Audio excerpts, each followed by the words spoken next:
of the Bogor Presidential Palace. And as we can see, the Prime Minister of Australia is being served by a full party. You can see the drum band. You can see the horses right there. And great to have nice weather out there. Yes, I was just going to say, beautiful day. You know, the air in Bogor is always so wonderful anyway, so great to see that the sun is out. Yes.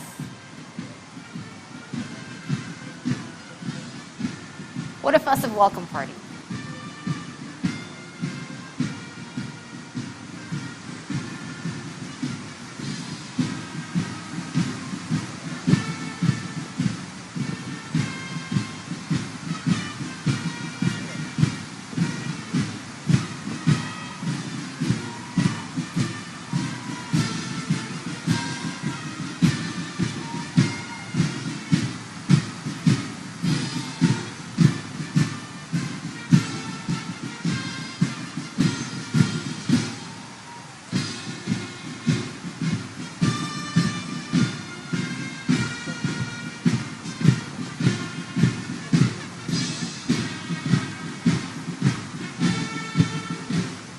As we wait for the Prime Minister to finally arrive.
And making his way to the front of the presidential palace is the Prime Minister of Australia, Anthony Albanese, and waiting to be greeted by our president, President Joko Widodo of the Republic of Indonesia. Welcomed by live Balinese gamelan. There you have it. Yes. Perdana Menteri Anthony Albanese telah tiba dan disambut langsung oleh Presiden Joko Widodo yang kemudian sesaat lagi kita akan saksikan upacara penyambutan resmi di halaman Istana Kepresidenan Bogor.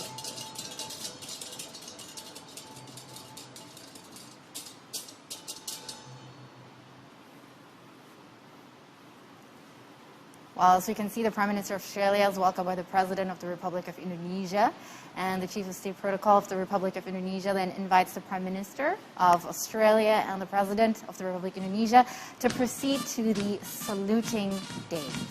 Correct, Guy. There will be a procession following this, which we will now witness.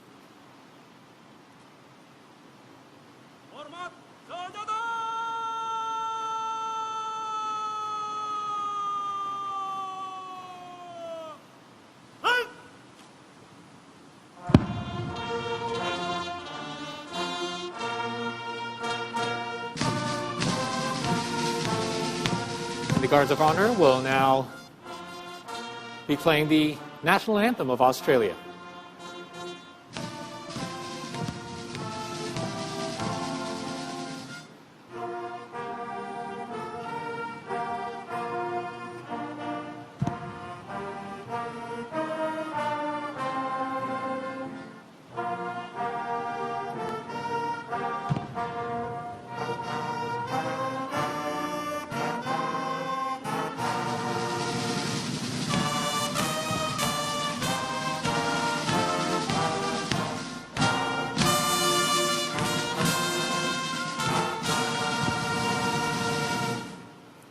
A beautiful rendition of the Australian national anthem, which will be followed by Indonesia Raya.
While the national anthems were being played,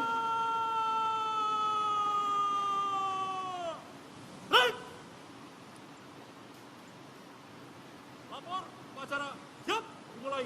Lanjutkan pasukan siap diperiksa.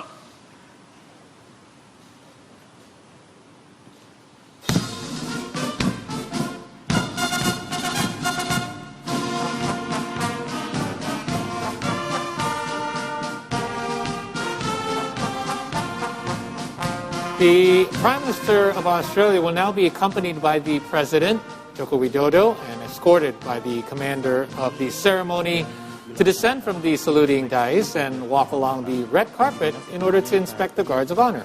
yes. Well, if you haven't heard before, during the national anthems when they were played, there were a 19 salute gunshot that was Indeed. fired. It was certainly very interesting, an extra accent as a sign of friendship and honor. And there you see the Prime Minister and the President bowing to the national flags of both countries, Indonesia and Australia.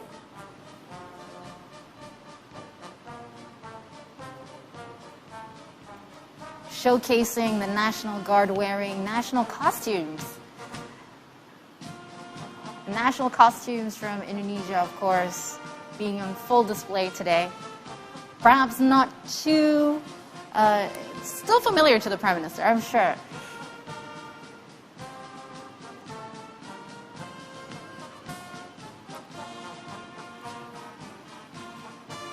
This is what we would call the inspection portion Yes. of the ceremony, where afterwards, both the Prime Minister and the President will return to the saluting dais.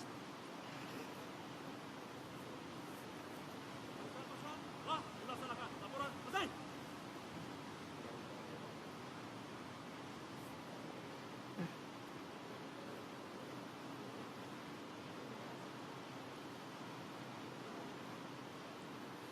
Now, as we see them approach the steps to the presidential palace, the next part of the procession will be the Prime Minister being introduced to the members of delegation. Yes, President Joko Widodo is introducing the members of the Indonesian delegation that are with him today.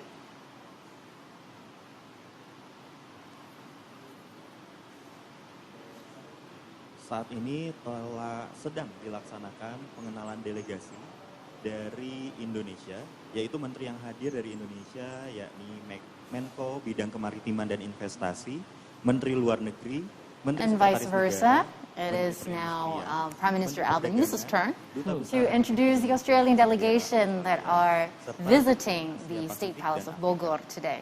Dan sekarang delegasi dari Australia sedang dikenalkan oleh Perdana Menteri, yakni ada Minister for Foreign Affairs, Minister for Trade and Tourism, Minister for Industry and Science, Member of Solomon, serta Ambassador of Australia to Indonesia. And there we've heard several members of the delegation that the President is being introduced to. They're from Australia. Saat ini kedua pemimpin negara tengah menuju ruang teratai untuk melaksanakan sesi foto bersama dan juga penandatanganan buku tamu. And following the introductions, there will be a guest book signing along with a photo session.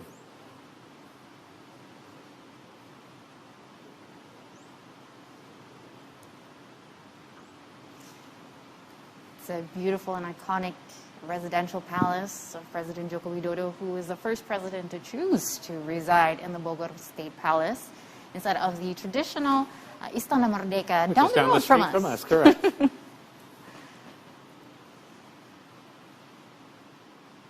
And this is the Taratai room of the Bogor Presidential Palace. And there you see the Prime Minister proceeding with the guest book signing.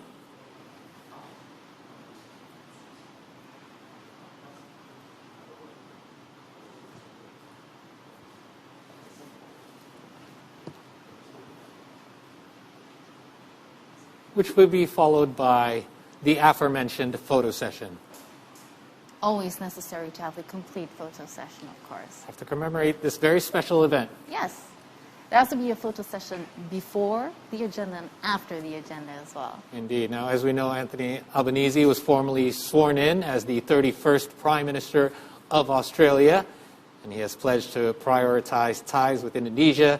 And his remarks at the Quad meeting in Tokyo several weeks ago also included a commitment to ASEAN centrality, which is a long-standing concern for Indonesia. And here to discuss, We're going to discuss improving the Australia's relations with Indonesia and how Albanese and the new Labour government can build a relationship of trust with Indonesia in this age of great power rivalry, especially in the Indo-Pacific. We have with us in the studio international relations expert, no stranger to us here at Yes. today, Mr. Tuku Rezasha, to discuss more on this issue. Good morning. Good morning. Mr. Good Thank morning, you for see joining today. us. It's an honor to be here. It's great to have you here. We normally speak online, so welcome. Thanks for being here. On my side, thank you. Great. yes. So let's just get into this discussion. It was a very exciting event today, obviously, and Australia has made efforts to forge closer relations with Indonesia over the last 2 decades, with some ups and downs along the way, obviously. What's your projection on Australia-Indonesia relations under Albanese? I have to be optimistic here. Istana Kepresidenan because we are Bogor dealing with a dan prime tampak minister. berbincang He's a man of santai action, yeah. sambil melihat If I witness his historical background, he started from a less fortunate family, and he climbed the ladder of the Australian Labour Party since 1984, bit by bit, and sometime 2019 he became the leader of the opposition. In this case, the leader of the Australian Labour Party. I recall his promise before he was sworn in as the Prime Minister. Indonesia will be my first destination. And he made that. He proved that. It means we are dealing with a man of action, someone who knows what to do, and someone who has a concrete plan in his mind. The importance of Indonesia from the Australian perspective, I'm sure in the Australian strategic map, Australian strategic thinkers, there are a lot of pluses of Indonesia. Geopolitical pluses, geoeconomic pluses, and also geostrategic pluses. And I think the feeling is mutual with Indonesia. Because when I was in Australia doing my doctorate study, the most common words I always hear at that time was, neighbors are forever. And then close neighbor is better than distant relative. This is the statement made by the Australian elite, and understood by the Australian students. Yeah. Because in some states inside Australia, Bahasa Indonesia is considered the second language. So it is very familiar if we go to the Australian schools. We meet students greeting us in Indonesian. Of course, in Australian accent, but we can see the essence of their heart, Yes. Indonesia is there. So in this case here, it is time for the elites in Indonesia and Australia to ensure that we are not only talking about business, but we are doing business nowadays. Because the framework has been prepared. Lombok Treaty is there, and then strategic partnership is there, and then economic partnership is there. It's time now to fill in the gaps, not just talking any longer. And when we saw, when in the palace a couple of minutes ago, Prime Minister Albanese introduced Pak Jokowi to his top elites, and if I see the list of the elites, there are they represent ministries who are dealing with trade. Parisa, just a minute. We're going to talk about it a little bit more, but we also want to update our audience about what is happening in Bogor, as we can see in the screen there, currently, as a sign of friendship and a sign, I think, of commitment to climate change as well and sustainability with this particular Australian government. Currently, in the agenda is tree planting, where the President of the Republic of Indonesia and Prime Minister of Australia plants dry balanups and lanceolata trees. It's a camphor tree. Yeah, camphor trees, right? right? And it's actually, it will grow to become very large. It grows up to 75 meters tall, with a straight bole, branchless for 35 meters or more, and having a diameter of up to 145 centimeter, and buttresses of up to 4 meters high and 3 meters long. The natural habitat of the camphor trees are the tallest recorded Diptera cup tree or camphor trees. Camphor timber fetches the highest prices in Borneo, and the species is also a major source of Borneo camphor. It grows on fertile clay soil up to 800 meters of altitude. Non-timber uses brittle heart is occasionally reported for the species, and it contains chemicals that discolor ferrous metals when damp. Right, so this is something that is, I think, very unique that this particular tree was chosen. It can grow to be very long, and obviously that signifies the long and fruitful relationship that Indonesia and Australia hopes to have together. And as we know, we know that the chief of protocol of the Republic of Indonesia currently is inviting the Prime Minister of Australia and the President of the Republic of Indonesia to ride bicycles to their next location, which is Resto Rasa. Yes. I think this is a first. You don't often see two highest authorities of a country, right, riding bicycles sustainability, together. though, right? Back to sustainability. Perfect. Now, as we continue to watch the procession progress, let's continue the conversation that we were having, Mas. So you mentioned also the importance of the relationship that Indonesia and Australia already have.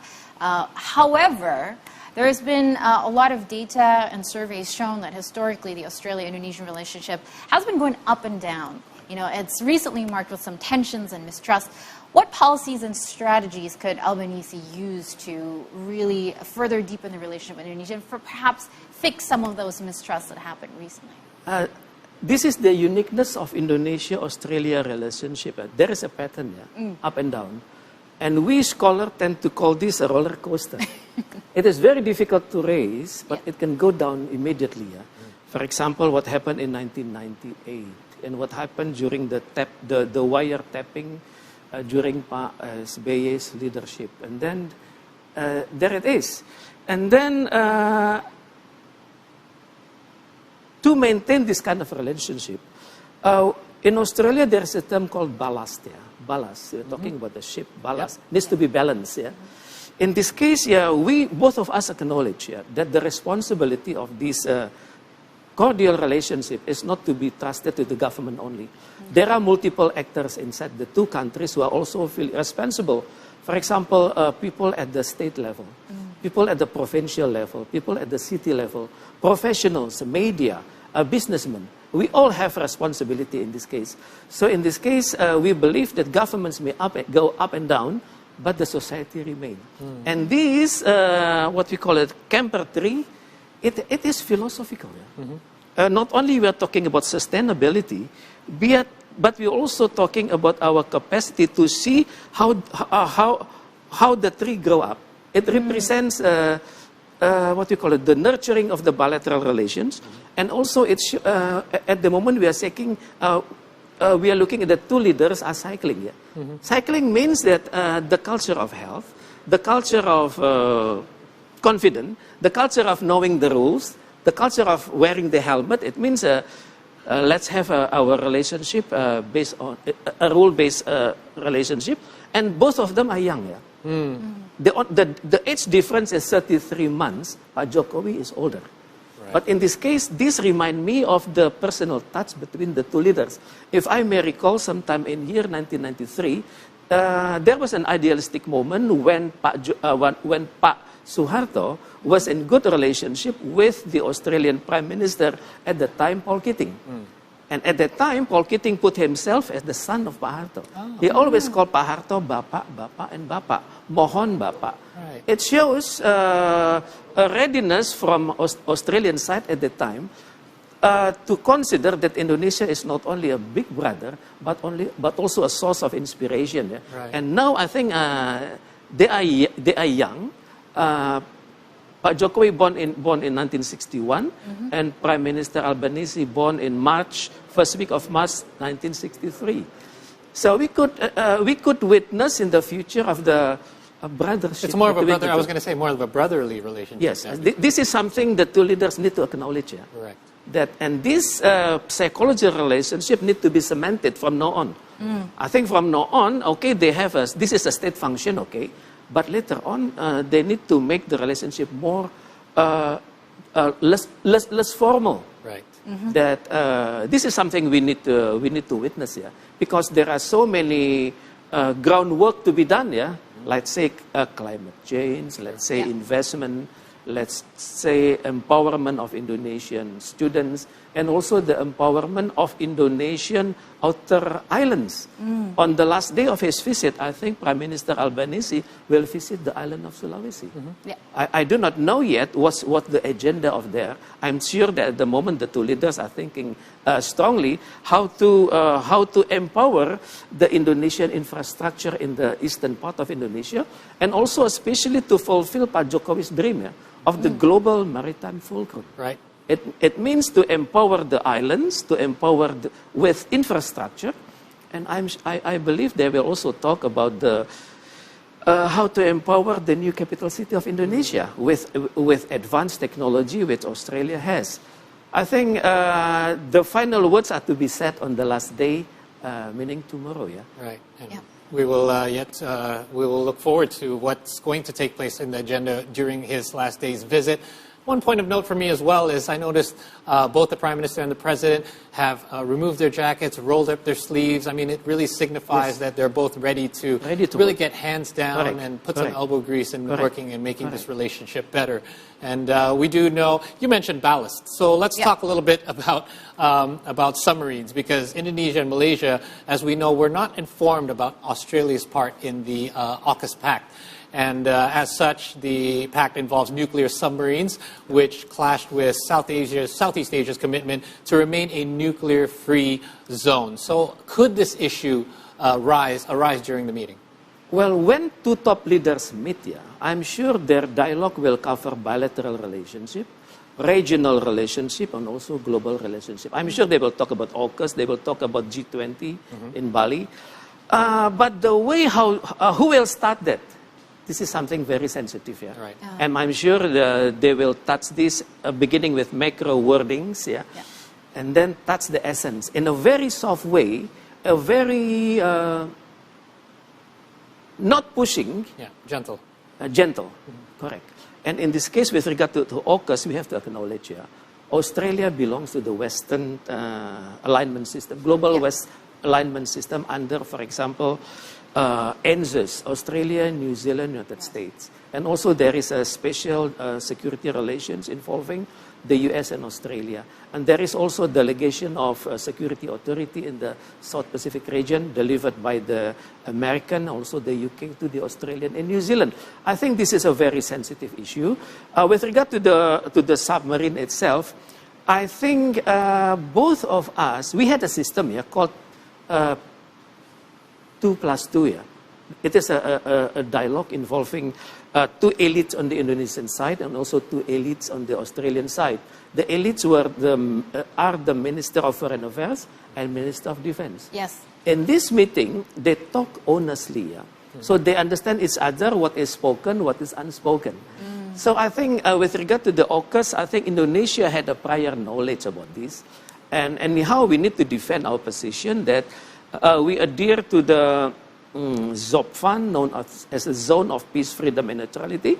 We also adhere to the Southeast Asian Nuclear Weapon Free Zone. We adhere to the 1982 United Nations Convention on the Law of the Sea. And also Australia is also the signatory to the Treaty of Amity and Cooperation inside ASEAN. I think Indonesia will reclaim these legal statements. And anyhow, Australia will have to understand. We are on one boat on certain issue, but we will also belong to different boat on other issues. And with regard to the sovereignty and territorial integrity of Indonesia and also Australia, we agree. We agree. This is something, I think this would become the first paragraph in their final statement. And with regard to AUKUS, I think on one hand, we have to acknowledge this is endangering our principles of ZOPFAN and also Southeast Asian Nuclear Weapon Free Zone. But also at the same time, we cannot neglect that this is what Australia needs, because the significance of submarine is there. Because Australia is a continent, and the total number of Australian submarines is less than 7, I think. Even though we have to know the exact numbers here. But the quality of this Australian submarine is quite advanced. And okay, we said no to the Australian nuclear submarine, but there are rooms for cooperation. We have a treaty called Lombok Treaty, signed in November 2006. I thought there are rooms for discussion. There are rooms for Indonesia to better understand the significance of the Australian nuclear submarine for the Australian defense and for the Western leadership, Western naval leadership, and also its indirect contribution to Indonesian flank. So I think we cannot totally say no to this kind of submarine, but we need to listen. And also we need also receive opinion coming from Australia on the indirect benefit of that Australian submarine will indirectly also support Indonesian territorial integrity and sovereignty. or else it would have been dangerous. But you've spoken, one of the reasons why we have such a great relationship is because of the 2+2, you know, the 2+2 elite meetings that usually happens every year. And even last year, they came out with great MOUs on cyber and emerging cyber technology cooperation, trilateral cooperation in the Pacific, and a new, renewed counterterrorism MOU as well. So they're having the tete-a-tetes, as you mentioned before, and as you can see here on the screen, the tete-a-tete session of the agenda between the President of the Republic of Indonesia and Prime Minister of Australia is set to take place. They have arrived at the Rasa restaurant and, you know, just cleaning their hands and looking casual. After a refreshing bike ride in Bogor? Yeah. Bogor is such a great place to take a breath of fresh air. Sure. Perfect for today. They're sitting down and enjoying coffee. I think it's very important to show this, right? This does show that perhaps this brotherly bond will be established and hopefully a less formal, you know, relationship that you've mentioned before, Pareza. Yes, they belong to the same generation, yeah. Yeah. And then I think psychologically they understand each other. If we see the way they speak, it is less formal, isn't it? Right. The body language and everything. And then the sleeve, it shows that they are ready to do business. Yeah. This is something, this is the message they are conveying to the world. Would you reckon on the new Australian cabinet, though? Because I think they are very adamant to show the world that this is a new dawn for Australia with a new government that has, you know, new priorities as well. So with regards to the Indo-Pacific region that we slightly mentioned before, both countries so far have very different foreign policies, right? Indonesia is a more focused on autonomy and stability instead of a free and open region that the Western Union now is looking at. You know, we have the quadrilateral summit just recently. What is your take on this? Well, we have to acknowledge the fact, that we respect each other, but we belong to different kind of defense and security philosophy. We are non-aligned, purely non-aligned. But Australia, for history, since the end of the World War, Australia has become part of the Western camp here. Australia is linked here, linked with the US, linked with the Australian, linked with the Commonwealth of Nations, linked with the Canadian, and Australia was there whenever there was war done by the US. So we have to acknowledge we have differences, but we need each other. For example, when Australia found itself becoming a banana republic, sometime in year 1989, Australia was very eager to have Indonesia in the Asia-Pacific Economic Cooperation. So in this case, Indonesia can be considered as Australian passport to the wider Asia-Pacific region economic kind of cooperation. Pareza will continue just shortly because we have now live from Bogor, our reporter Andira Putri at the Bogor Palace for a short live report on the proceedings, the tete-a-tete that is happening that we see. And we'll continue our discussion, Pareza, just shortly. Andira, what do you have for us? Yes, afternoon, guys. So we're at Bogor Presidential Palace with Java, and like as you could see on the screen, currently President Joko Widodo with Australian Prime Minister Anthony Albanese is having tete-a-tete, which is a private conversation between these two leaders in the restaurant around the Bogor Botanical Garden area. So Bogor Botanical Garden is actually located beside the Presidential Palace, and both leaders from these two countries go there by using bikes. But before I talk more about the bike part, I think let's talk a bit about the tete-a-tete. So this is a huge thing for them because Indonesia is the first country that Australia visited after Anthony Albanese was elected as the Prime Minister at the end of May. And then this is also, like usually, tete-a-tete is the leaders not having it inside the restaurant, but this time, like after such a long time, they choose to do it in the restaurant. In fact, this restaurant for a leaders meeting, for an international leaders meeting, it usually, before them, it's President Barack Obama from the United States. And currently, like I mentioned before, it's a special thing because Indonesia is the first country which was chosen for Anthony Albanese first bilateral meeting, and then this is a huge opportunity for both countries. This is also to strengthen the relationship between both countries.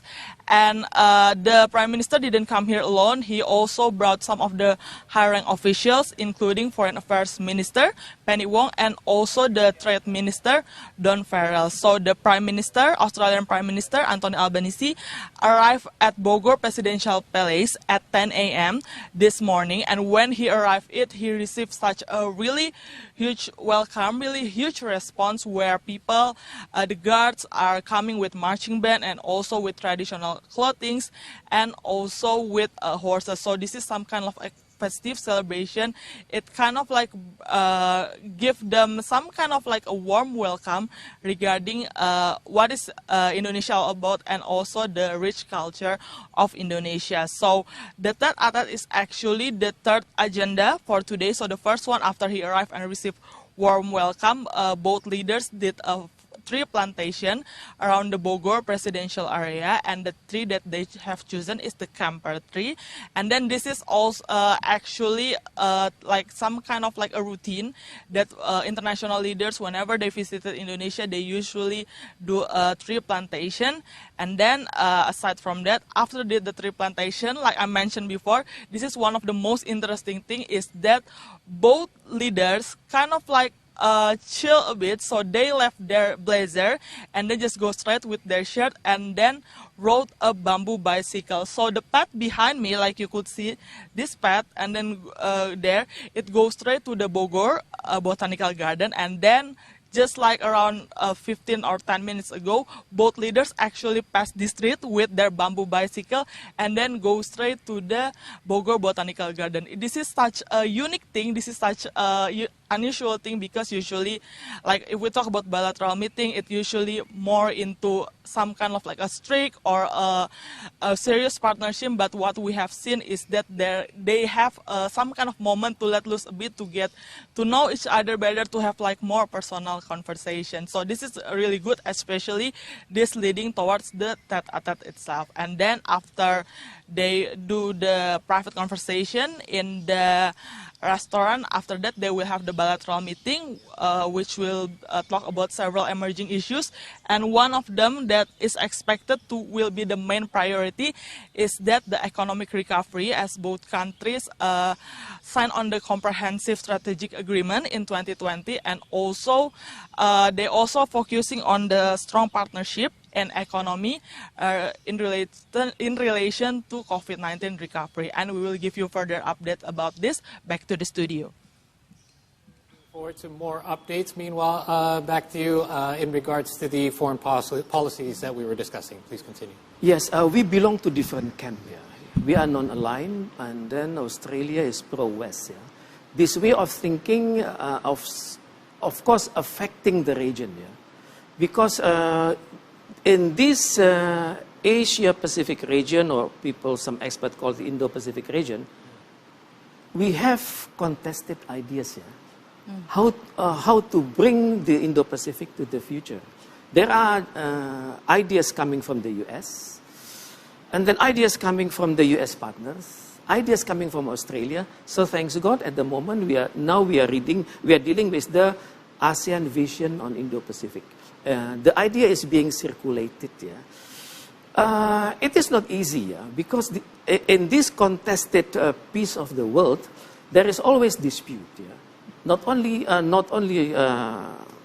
heart-to-heart dispute, but there is also an issue, let's say, South China Sea. There is also issue of freedom of navigation. There is also issue of Quad. There is also issue of AUKUS. There is also issue of Indian Ocean Rim Association. So these are all platforms, and we in Australia belong to different seats. Yeah? We belong to different seats. Of course, the way how we were nurtured, how we were developed, how we were raised by our international system affecting the way we perceive this part of the world. Yeah?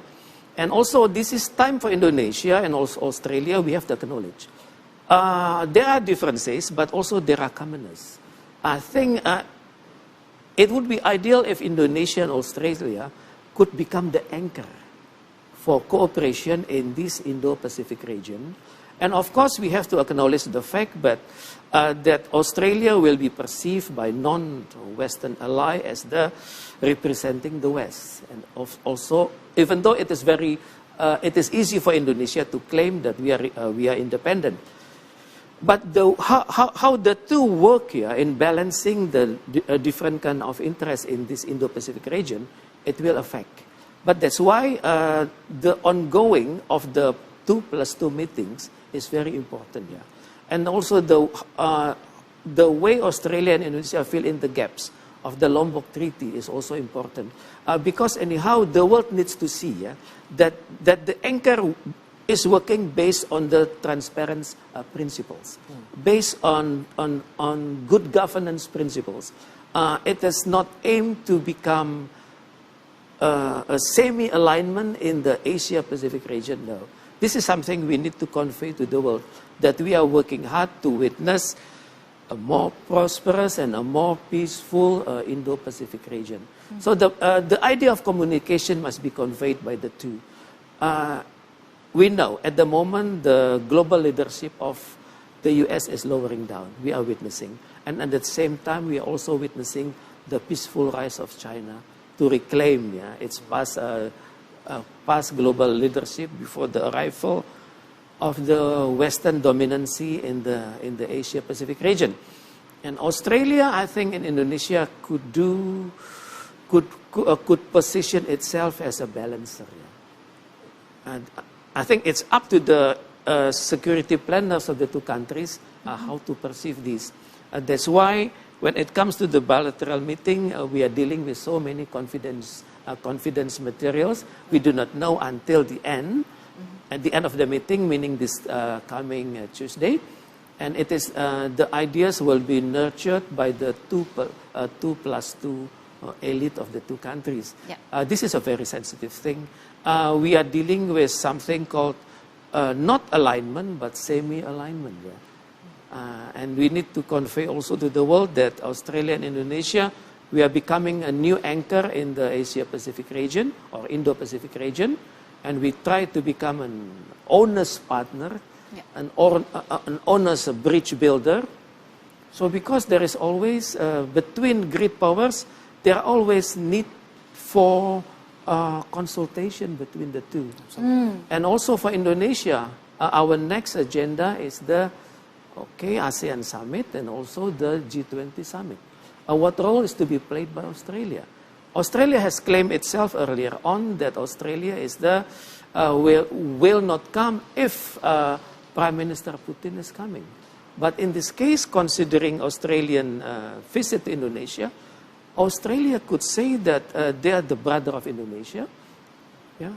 We are sovereign, Indonesia is sovereign, but we are in the capacity of working as Indonesian brother, and we also have the capacity to represent the West in conveying their disagreements with what Russia is doing. I think there are rooms for Australia to be independent in this case, to be on its own, coming to the Bogor summit and to represent the West, how they dislike the Russian attitude in the Ukraine crisis. Yeah. I think there are rooms for Australia. I think Pak Jokowi will try to convince Australia to come. There is a special role for Australia to come. We're looking forward to all of the developments that will take place after this visit as well. Pak Reza, thank you so much for joining us this morning. We do hope that this visit will certainly bring a lot of these perspectives more in line between the two countries. We thank you for your time as well. This has been our discussion with international relations expert Pak Tuku Reza Shah as well. We have some information and graphics to share with you in regards to this relations between Indonesia and Australia. Let's have a look. Thank you, Pak. I'm honored.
And while we await the bilateral meeting, which should take place shortly, here with us now to discuss Indonesia-Australia economic relations, we have economics researcher at the Center for Strategic and International Studies, Mas Dendi Rafitandi. Thank you for joining us, Mas Dendi, this morning. Thank you very much. Let's just get right into it. What could this visit mean for Indonesian-Australian commercial partnership, and what are you expecting? Right. I mean, obviously, we expect a lot from this visit. In terms of international trade and also investment as well. Okay. So I think we can actually see this from the perspective of Indonesia and also Australia. They're actually a neighbor. But unfortunately, we only have pretty much insignificant number of international trade amount, both export and import, and also the investment. So I think to reset this international trade and investment relation is really what we need to do in both countries. So it's been a very interesting development because in 2020 there is a specific agreement that has been signed, right? The AUS that is specific to Indonesia and Australia. But if you look at the specific partnership, how is the implementation so far? Has it helped in increasing what a lot of data has showed, a recent decline in trading partnership? Right. I think it's too early to tell at first because we're still in the pandemic. That's right. So, right. We also see the businesses are still adjusting from the recovery. But I think what I see is that from both countries, they have quite a big commitments to really maximize the benefit of Indonesia and Australia SEPA. We can see several occasions from both government, Indonesia and Australia.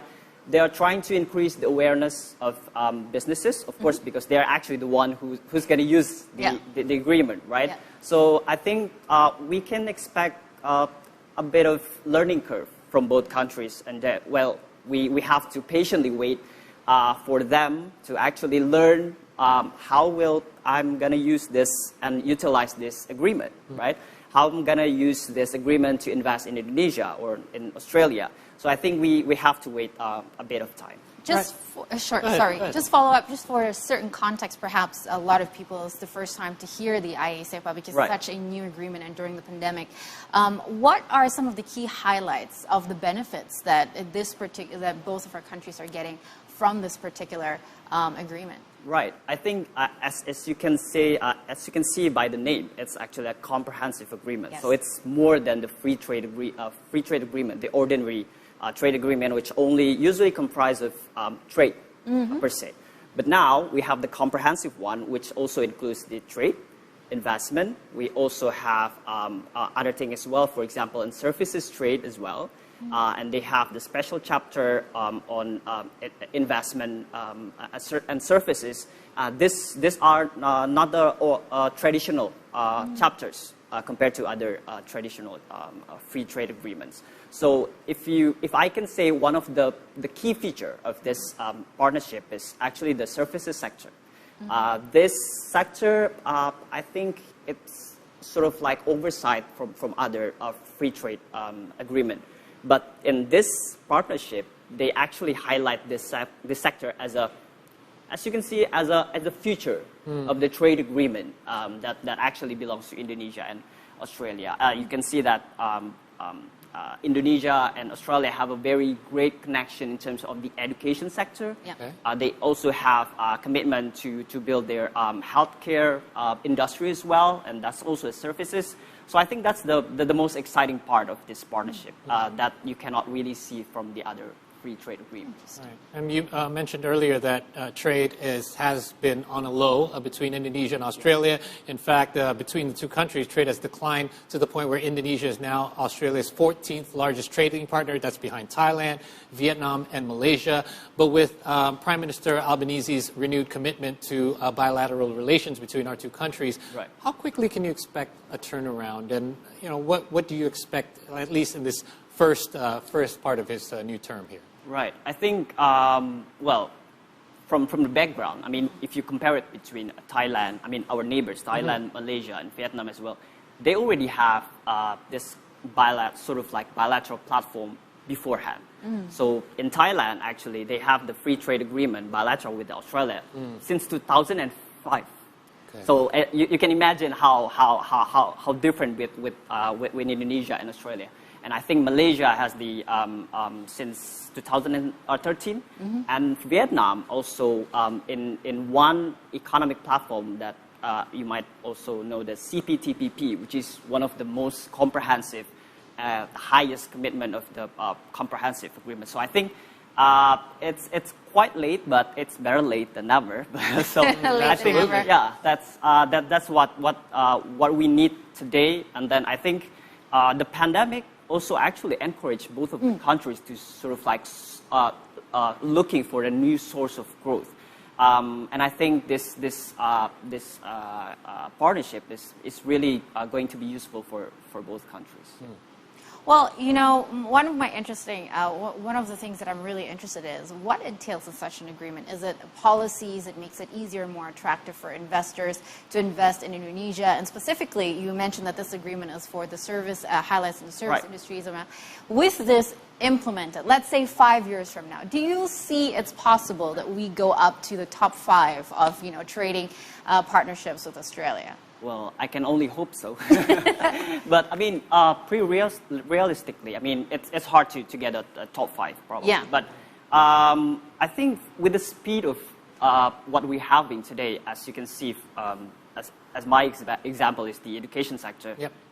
You can already see the Monash University, one of the biggest universities in Australia, already have commercial presence here. I mean, presence here, business presence here. So I think that's actually a very good first step for Indonesia and Australia, because I think that what I talking about the services sector, actually we have a study from the CSIS. The services sector in Indonesia it's quite excess in terms of demand. It means that we have quite a lot of demand, but quite a small number of suppliers. What it means that we need to attract more foreign investors. We need more attract more suppliers. And Australia, I think, where you can get the best education, for example, healthcare services. So I think that's actually the complementarity between those countries. And if this complementarity can be strengthened in the next 5 years, I hope that we can actually, I don't know, make it 2 times or 3 times of investment between Indonesia and Australia. That's so true. Mas Dendi, in your opinion, what are some of the areas of interest that currently has a lot of potential but is yet untapped yet, in your opinion? Right. I'm going to add, well, I already add the education and services sector, but I think in terms of energy sector, and also food sector, both Indonesia and Australia actually have quite a lot of good opportunity. I'm not talking about the traditional food sector energy, but we want to aim for, you know, the more sustainable. You mean renewable energy? Right, renewable energy, and also sustainable the food sector that actually really concerns about the sustainable as well, right? So I think we really need to go back and really take a look what kind of investment that we really want from Australia. That I think if we want to choose, we want more investment that are actually sustainable and also more inclusive, that it will bring economic growth to Indonesia.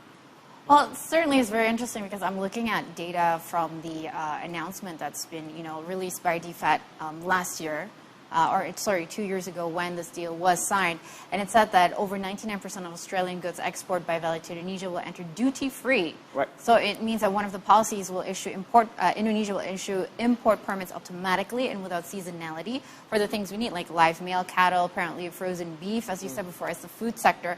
It's very interesting. And what do you think will be the challenges, though, in implementing such a very comprehensive, and you can call it a fast track, you know, a fast track trade agreement between Indonesia and Australia? Right. Well, I would like to say this as an opportunity, not a challenge. Yes. Right? But I really want to look more towards the inclusive utilization of the partnership itself. What I mean by inclusive is how you actually made the small and medium enterprises use this as their catalyst. How they can use this, you say that 90% free free tax for export from Indonesia to Australia, how can they utilize this?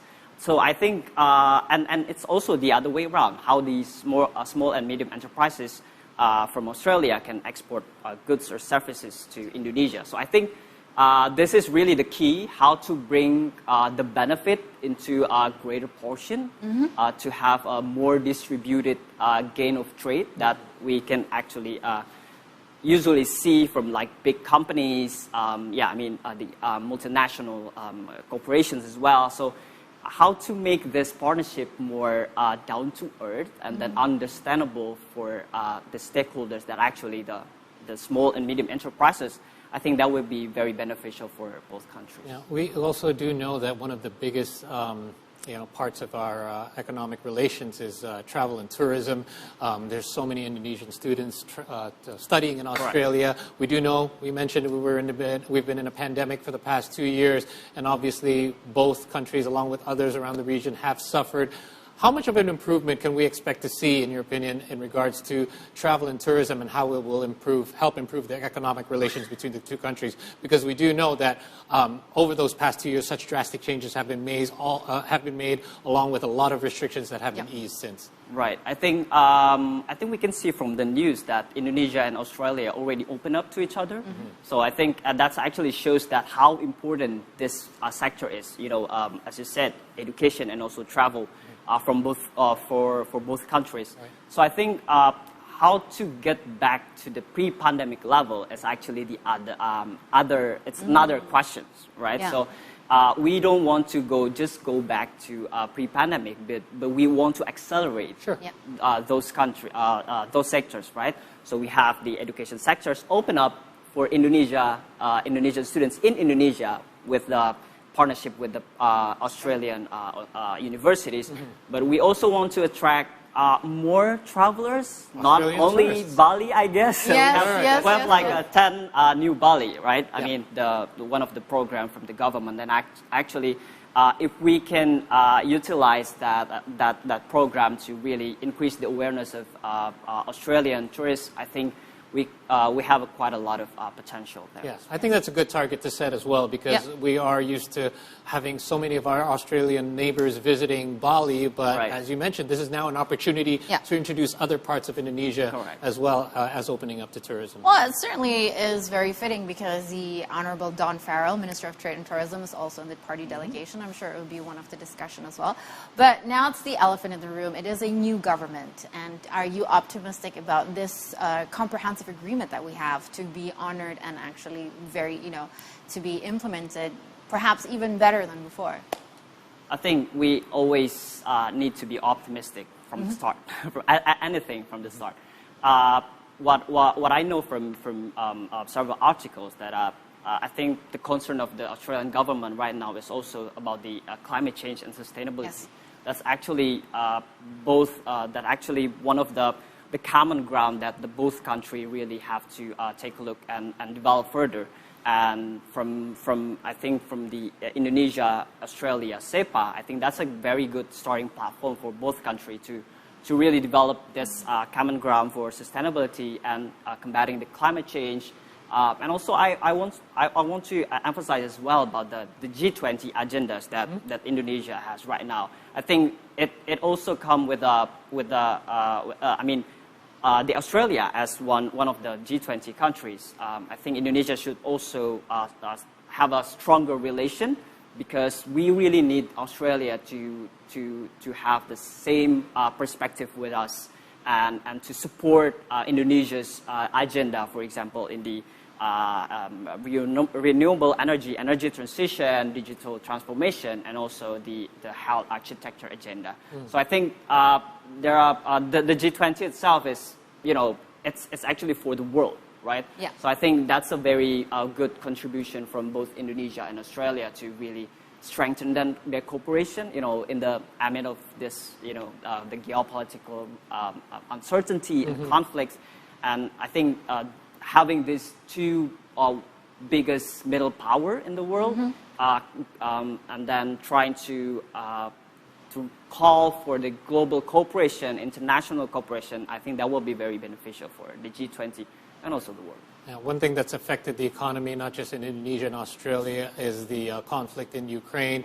Both countries are experiencing price hikes in regards to many things. How do you see this playing out for both countries, and how can we help each other along, as we saw the President and Prime Minister basically arm in arm throughout this procession? How can we, both countries, work together in order to help the situation get better in the near future? Yeah, I think, the G20 are actually a good platform. It's perfect timing, isn't it? Right, it's a perfect time. And I think beyond the political and security issues, I think both Indonesia and Australia have the same interest to really sit down all of the countries and then trying to look at how this actually have an impact on the economic side, right? Because we're not only talking about the developed countries, which is in the Europe, we're also talking about the developing countries and underdeveloped countries that actually they're not yet finished with the pandemic, but they actually really need to take a look about the rising price of food, energy, minerals, and other things as well. So I think it's really for the developing countries and underdeveloped countries, and the G20 is a great platform for both countries. Very fitting indeed. And we're now looking at another live feeds from the presidential palace in Bogor, where the bilateral meeting is set to take place. In the meantime, thank you for taking the time to discuss the economic situations between Indonesia and Australia. This has been Mas Dendi Rafitrandi. Thank you once again. We have an economic researcher for the Center of Strategic and International Studies. Right. In the meantime? Well, Indonesia is currently welcoming the 31st Australian Prime Minister, Anthony Albanese, of course, in Bogor, as you can see from our footage. Correct. And this visit marks Albanese's first state visit since taking office in May. Now, in the following coverage, we're going to have a look at the new Prime Minister and why he selected Indonesia as his first state visit destination. Anthony Norman Albanese, otherwise known as Albo, is an Australian politician who is currently served as the 31st Prime Minister of Australia after the party he led, the Labour Party, won the first general election in 9 years. The Labour Party won a narrow 76 votes out of 151 seats in Parliament. Albanese has led the Labour Party since 2019, when he succeeded Bill Shorten. During his leadership, Albanese focused on climate change issues, affordable childcare, and government-assisted health services expansion. Together we can be a self-reliant, resilient nation, confident in our values and in our place in the world.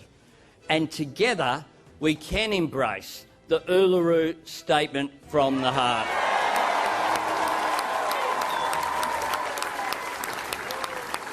We can answer its patient, gracious call for a voice enshrined in our Constitution.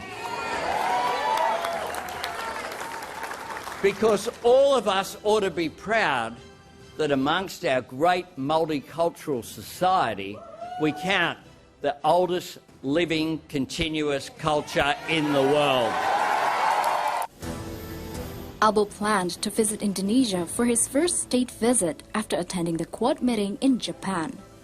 It becomes conventional for Australian newly elected leaders to visit Indonesia in their first state visit. The Indonesian Foreign Affairs Ministry stated that Albanese's visit underlines strategic partnership between the two countries. Dalam pertemuan tersebut diharapkan kedua pemimpin berfokus pada upaya penguatan kemitraan ekonomi di antara kedua negara, terutama dalam rangka upaya percepatan pemulihan ekonomi, pemulihan secara umum pasca pandemi. Terdapat juga kemungkinan bahwa kedua pemimpin akan mengangkat isu-isu yang menjadi perhatian bersama di tingkat regional ataupun tingkat global. Prime Minister Anthony Albanese and his cabinet members are scheduled to visit Jakarta on Sunday.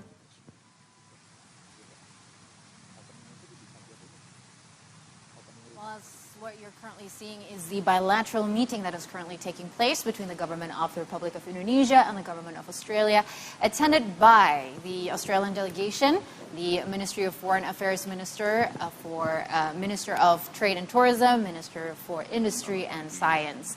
There are also parliament members from Solomon Islands and Ambassador of Australia Sekali to lagi saya Indonesia. ingin menyampaikan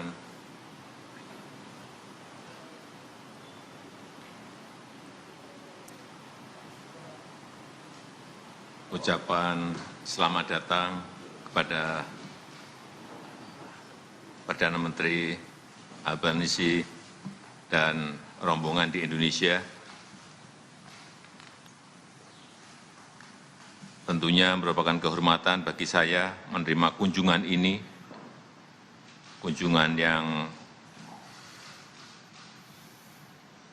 pertama,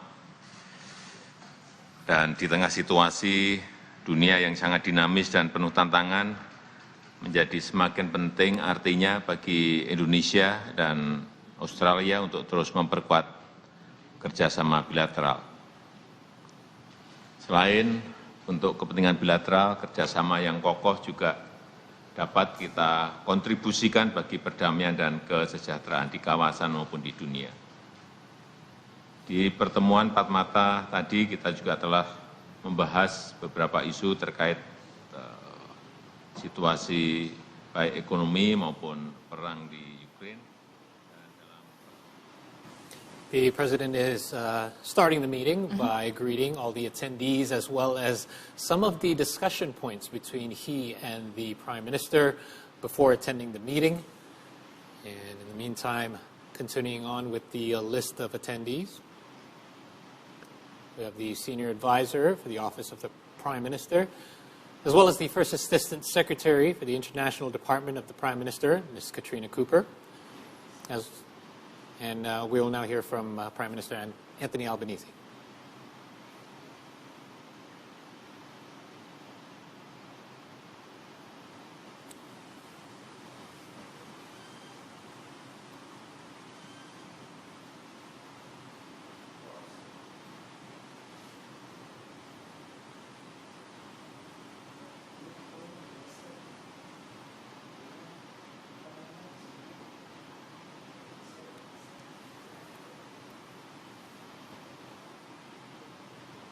We're experiencing some technical difficulties, but it looks like a very merry start to the meeting with lots of smiles and laughter. Being in, I think the Prime Minister was just introducing his party, that is his delegation that is also present in this bilateral meeting, as we just discussed with Pak Teguh Reza Shah and, of course, Mas Dandi, the importance of this particular bilateral meeting and how this particular region is looking at Indonesia and Australia's gathering, because this could be the balancing act, the bridge between the West and East. Pertemuan bilateral antar kedua negara yang pada sambutan awalnya tadi Presiden Joko Widodo menyebut mengenai pembahasan yang akan dibahas saat pertemuan ini adalah dalam bidang ekonomi, dan juga pada saat pertemuan tatap muka tadi kedua pemimpin negara sempat berbincang mengenai hal perdamaian di kawasan. Dan kita saat ini tengah menunggu keberlangsungan pertemuan bilateral selesai dilaksanakan, dan nantinya kita akan saksikan bersama keterangan pers antar kedua pemimpin negara untuk menjelaskan hasil pertemuan yang didapatkan pada kunjungan Perdana Menteri Australia ke Indonesia pada hari ini. Later on, after the bilateral meeting, we will have an official press conference where they will discuss all of the points that were talked about during the meeting. But obviously, some of the points that was touched on was economic relations, as we discussed, the peace talks around the region. I've heard as well President Jokowi mentioned that they did discuss the Ukraine conflict as well between the two of them. So it'll be very interesting to see what points will be mentioned after the meeting. Yes, and this might be the first state visit, but I think after this, as mentioned by Pareza, the minister on the ministerial level, they will also meet to discuss further details. But we also have a live contribution from one of our very own contributors in Australia at this moment. I mean, we are going to be talking about the the victory of the victory of, I was just going to say, Prime Minister Anthony Albanese, of course, and how it's going to impact this particular region. Look, and as mentioned by Reza, it was very noteworthy for me to see that not only did he mention before he took office and before he was even Prime Minister that, hey, I'm going to make a renewed commitment to our neighbor Indonesia, and that's the first state visit that he made. I mean, that really certainly shows something, that he's a man of his word, for one, that he certainly made us a priority for us to visit. And, all of these things can only happen once the proper steps are taken. And I believe that making the state visit was the very important first step that needs to be done. Yes. And now we have our Australian contributor, Muhammad Andri, to discuss the implications of Albanese's victory to Indonesia and Australia relations. Hi, Mas Andri. And, all of these things can only happen once the step. That's a little bit of a delay. Windy out there.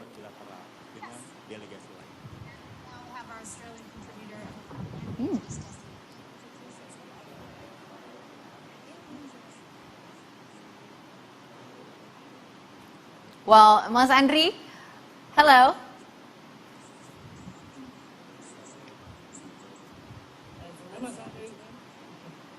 Yeah, we do have a bit of a delay. Yeah, a bit of a delay. It's the connection. It looks like a very windy situation. But on that note, though, it was very interesting for me. The timing is also so fitting after the particular Quad meeting.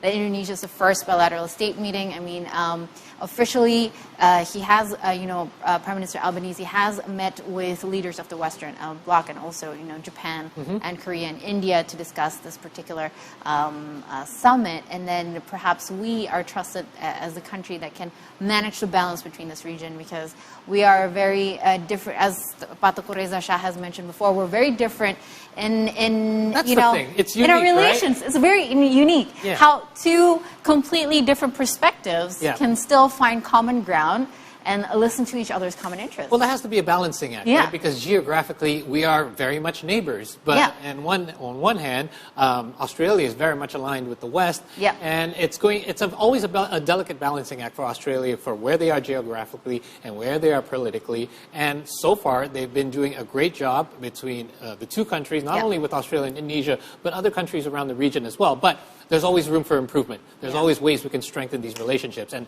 because of the pandemic the last 2 years has really kind of flipped everything on its head, and it's really kind of put economy on the forefront of everything as well. Well, we actually have another interview. We are connected with one of the universities that was mentioned earlier as a cooperating balance here in Indonesia, that is Monash University, Indonesian President, Mr. Andrew McIntyre. Thank you for joining us. Hi there. Well, we're going to try to tweak the if you could unmute yourself, perhaps. We're just checking in. Are you there? Hi. Yeah. Oh, there you go. Oh, there you go. All right, we've got you. We hear you. It's just very small at this moment. All right. Volume okay, or should I turn? Now it's perfect. There you go. There you go. Well, hello, Andrew. Good morning. First of all, congratulations for the brand new Monash University in Indonesia. Yeah, well, thank you. Monash is very proud to be the first foreign university invited by government of Indonesia. And I have to say, personally, I'm just delighted to be back in Indonesia myself. Great to have you too. Yeah, I mean, this is my father is actually an alumni of Monash University, so for me it feels like a long time coming for this particular university to arrive in Indonesia, as it already has in our neighboring countries. But how do you think, straight away, to this one bilateral meeting that is happening in Indonesia, how do you think the new administration of Australia can enhance our relationship, especially in the cultural and education sector? Yeah, well, look, it's a good opportunity, yeah. Anytime there's a change of government, change of leader, it's an opportunity for a reset. That doesn't mean that everything gets thrown away and starts again completely from the beginning. There will be important elements of continuity. But it's also a chance. It is also a chance for a new spirit, yeah, a new semangat to be brought into the relationship. And I'm really hopeful that that's what will happen. I think you can, from the footage we've seen already, of the cabinet meeting going on, or the meeting of cabinet ministers on both sides in Bogor. You can see the enthusiasm around the table, yeah? It's a new government from Australia. They will be very keen to try and establish close connections. Well, I guess what I'm hoping for is, on the one hand, a spirit of enthusiasm, and on the other hand, I'm hoping for consistency. It's easy for governments, especially new governments, to come in with enthusiasm. It's much harder to stay consistently focused, especially with all the challenges that life throws up, yeah? But that's what I'm hoping for. I'm hoping for a spirit of enthusiasm, and I'm hoping for consistency. I think there's a lot that can be done in the education and culture space, a lot. We certainly are hoping for the same as well. Hi, Andrew. Paul here. So, Andrew, as a member of the Australian faculty, there has been a declining interest for Bahasa Indonesia among Australian students over the past 2 decades. Could you tell us, or perhaps expand as to the reason why and how you think this can be improved in the near future? Yeah, look, it is a problem. It's a problem for Australia. I should say it's not just Bahasa Indonesia. Oh. It's all foreign, or almost all foreign languages have gone down in what students want to study. And I should also say it's not just in Australia. You see something of this phenomenon happening in other countries as well. Nevertheless, it is a problem. Let's not pretend it isn't. If I was to speculate on causes, I would say that one of the factors is too many people think they can get by just using English. And again, we see that in many parts of the world, yeah?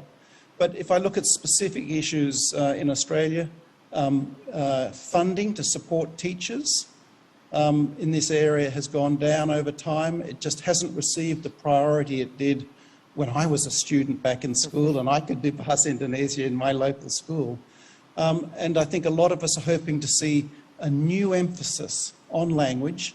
But let me also quickly mention, Paul, language is really important, but it's not the only element of what in Australia we call Asia literacy, or more specifically, Indonesia literacy. There's also just having understanding of cultural context, of having, especially in business circles, experience and people connections, yeah? So there's a lot of room for improvement there. Yes, I want to note to you, Paul, that when my father was studying in Monash University, there was actually a very comprehensive Indonesian studies major, where people were learning the gamelan, learning the dances. And Andrew, are you still with us? You're still with us, right? Yes. But speaking on that, the people connection that is just so important, how do you think both Indonesia and Australia can develop a strong collaboration despite the life's challenges that you've mentioned before that are being thrown at all of us right now? And what are the main challenges, apart from consistency that you've already mentioned? How can we build a mutual learning relationship between the two nations? So there's obviously a lot that can be done in the government sector, government to government. But both governments have been working on that for some time now. The areas that I would look most closely at are education and business. Then another category perhaps we could talk about is tourism. But that's a little bit different, yeah? Education and business, I think there's a lot governments can do to encourage this. I know from just as like you, Kai, Indonesians who have studied at a university in Australia, in the case of Monash, I know we've had a huge number of students from Indonesia to Monash campuses. And that has such a positive effect for just greater understanding of culture. And I know Monash sends many of its students to Indonesia for learning experiences, and that helps them greatly. So the more student exchanges, whether it's university or school, the better. But I would also really encourage business connections. The more we can get people from companies, including senior people, to be taking part in exchange programs, the more long-term benefit that will have. What governments do is really important for setting the foundations, but in the end it's the people contacts that make a bilateral relationship come alive. Andrew, you mentioned tourism as something that is very important in strengthening relationships. So let's talk a little bit tourism. As we know, Indonesia is one of the top destinations for Australian tourists. Despite going through 2 years of a pandemic, we're starting to see an influx of Australian tourists once again within our country. But we do know, however, the number of Indonesian visitors to Australia has always been lower. Why do you think that is, and what do you think can be done to put a fix on that situation? So, yeah, Australians love coming to Indonesia. Indonesia is so close, it's so beautiful. Australians always enjoy coming to Indonesia. Look, if I think about Indonesian tourism, I guess that Indonesian people who can travel overseas enjoy going to Europe or Japan or to America. These are all wonderful places to go, yeah? But here's something I also know. When I talk to Indonesians who have come to Australia, they always have a good time and nearly always come back again. And I think that as this gains a bit more momentum, as people rediscover travel post-pandemic, and particularly as we all look for exciting travel opportunities in our own region, as we all become more joined up, more connected as one shared region, I'm quietly confident that Indonesian tourism to Australia will grow. It certainly helps that the restrictions have certainly been eased everywhere across the region, including in Australia, and many Indonesians I know have family and friends there, and will be making more frequent visits as well. I think that was a big I always see in Melbourne, my city in Australia, I always see Indonesians going to cool coffee shops and places like that. We love our coffee shops. We love our coffee. We love our coffee shops, and we love the fact that Melbourne has very great, authentic coffee shops. Not like the franchises, I'm sorry, but like you have great experience. The coffee experience is different there. And I'm certainly one of those who always want to return to Australia. And Australia, you know, as you mentioned before, the people-people connection becomes even more important because no matter what the higher ups do, however the friendship is higher up. We had an international relations experts before. The dynamic of the people to people at the end of the day is still very, very important. Now, Australia has made efforts to forge closer relations with Indonesia over the last 2 decades, with some ups and downs along the way, as we know. But what's your projection on Australia-Indonesian relations under the current governance of Prime Minister Albanese? Look, I'm optimistic. As I said before, I think there's a strong mood in this new government to take this opportunity post-pandemic to deepen and expand ties in the region, and particularly with Indonesia. And that's why they've pushed so hard to get together this large and senior delegation to come so quickly to Indonesia. As I said, if this government can bring not just enthusiasm, but also consistency, I think that will make a real difference. Australian governments for a long time, like Indonesian governments for a long time, have been looking to strengthen the relationship, to deepen the relationship, but it's that challenge of consistency that always gets in the way. So if we can keep that going, I think there are big opportunities for us to do things together in the economic space, in areas like climate, and in foreign policy areas. All right, and speaking of which, you know, every relationship, every close relationship always has its ups and downs, and historically, Indonesia and Australia is no different. So what foreign policies or strategies do you think Albanese, now that he's taken office, could use to deepen this relationship with our country? Yeah, look, you're right. There have been ups and downs, as there are in most relationships. If I look at the history, I would say sometimes there have been mistakes made, Sometimes there's just been misunderstandings. Other times there have been genuine differences of interest. But what really strikes me is how more and more the bilateral relationship between Jakarta and Canberra is not about complaining about each other. It's more and more about talking together about shared challenges in the region and the world around us. If you like, not so much talking about each other, but talking about other challenges in the world. Right. And I think we're seeing more and more of it. And the broad areas that I would nominate Paul to focus on will be economic, climate, and foreign policy. And I think in those three areas, we'll see both Indonesian government and Australian government being keen to really look at practical things they can do together. That's certainly fitting with the G20 coming. Yes, the G20.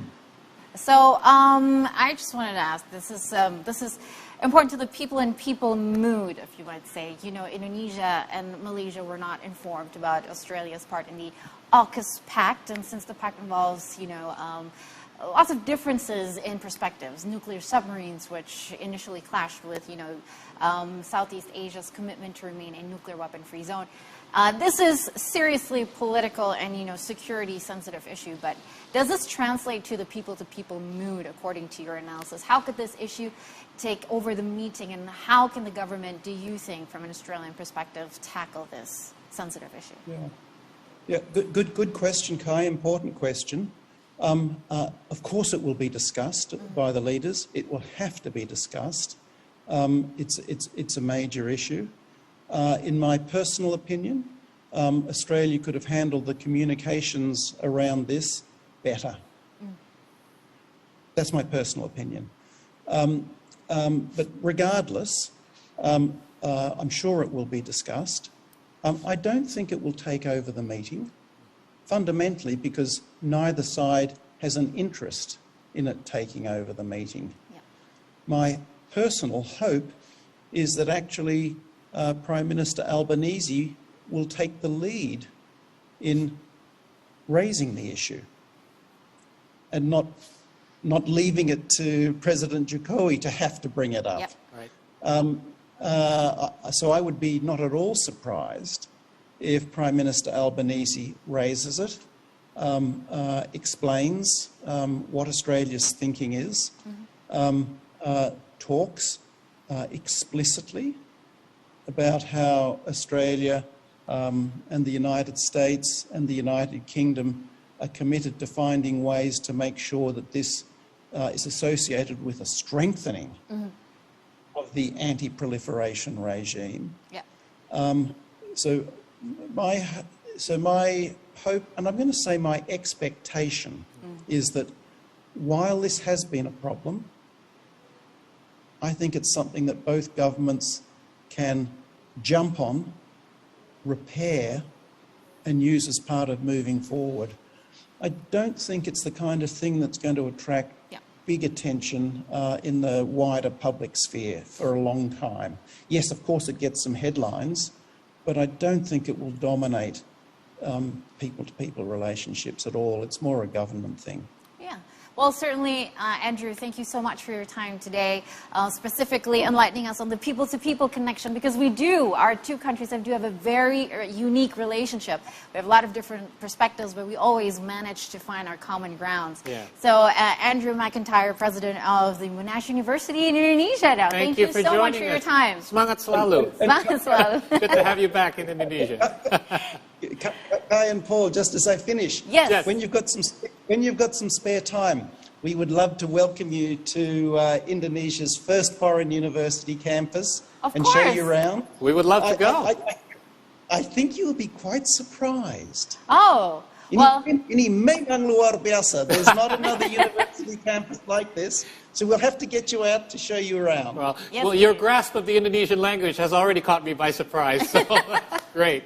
I can't wait to visit you over at the campus, the new campus. Thank you, Andrew. Good luck, Andrew. Okay. Thank you. Bye-bye. Take care. Selamat siang. No. You know, this just proves just how a certain generation in Australia really got a lot of, connecting education. It's like embedded already, yeah, it's like embedded. Right? Yeah. And there are still certain regions I know that has curriculum in Indonesia since primarily school. I think in the Northern Territory for sure, because my father was posted in the Northern Territory, and they have a lot of student exchanges and things. So a lot of interesting things. You know, we have a very unique relationship with Australia, certainly. And currently, it is still happening, the bilateral meeting between Indonesia and Australia in the Bogor State Palace. And while we are waiting, of course, Anthony Albanese's victory in Australia's federal election may lead to stronger links with Jakarta, hopefully so, but in politics and people-to-people contact even more so.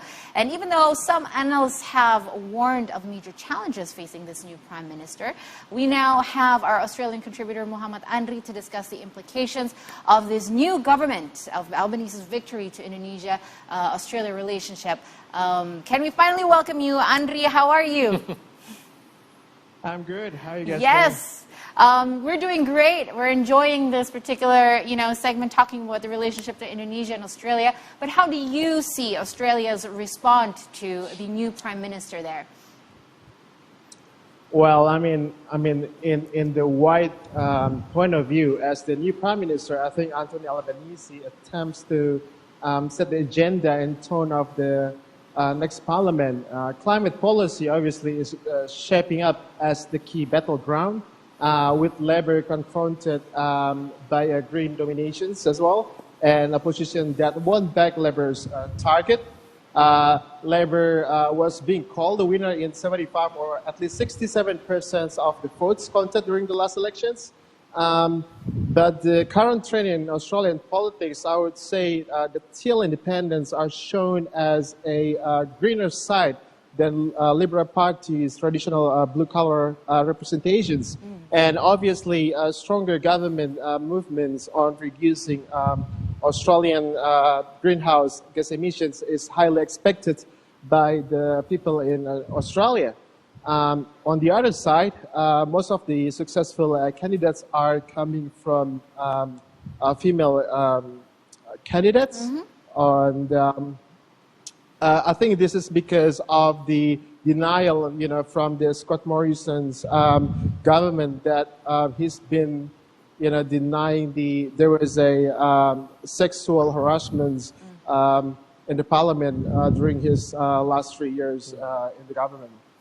Andri, hi, Paul here. How confident are Australians towards Prime Minister Albanese's foreign policies that is attempting right now to strengthen ties with Indonesia? Well, I think by visiting Jakarta so early, since he became the Prime Minister, Anthony Albanese points out that what he said during this elections campaign about the importance of forging good relationship with Indonesia. Mr. Albanese had intended to be his first overseas visit, but this was overtaken by the trip to Tokyo for court meeting days after he being sworn. I spoke to the people underground as well, like the business owners. They basically have a very positive tones about Albanese's visit to Jakarta. What Australia wants is basically good relationship not only to Indonesia, but also for the whole Asian Pacific regions.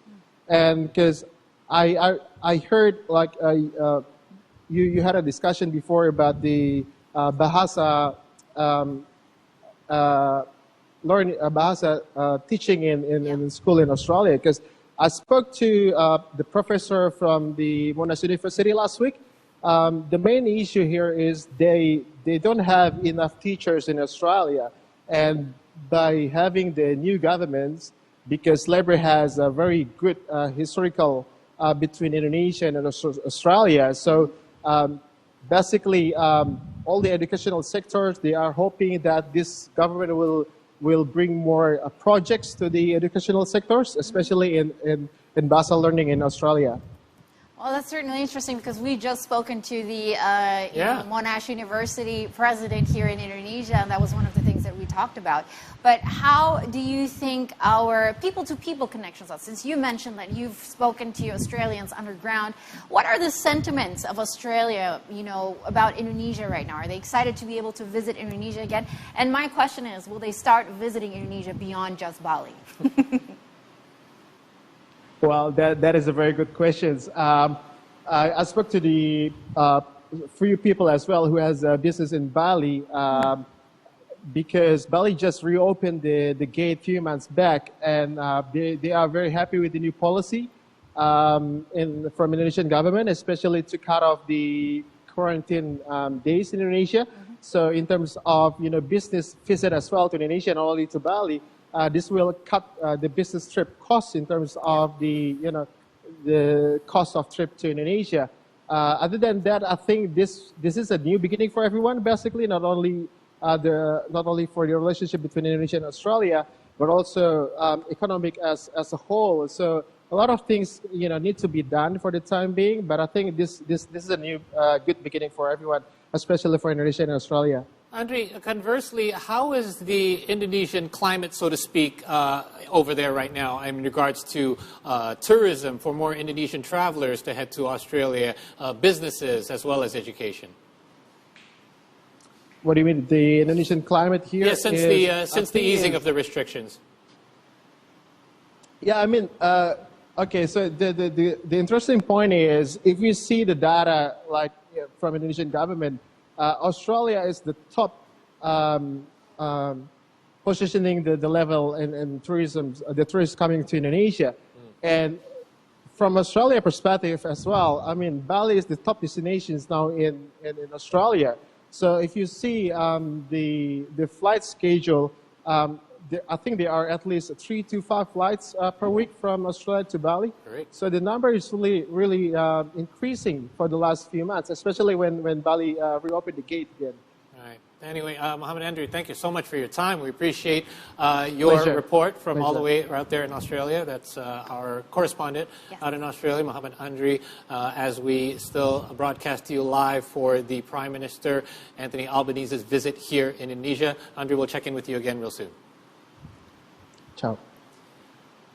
And, great to know as well that apart from, the timing is everything, isn't it, when it comes to these things? And Prime Minister Albanese's election into office as the new Prime Minister couldn't come at a more proper time.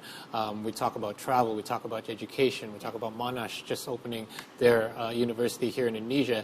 And I think it just sets the stage perfectly for us to be able to strengthen the relationship between Indonesia and Australia.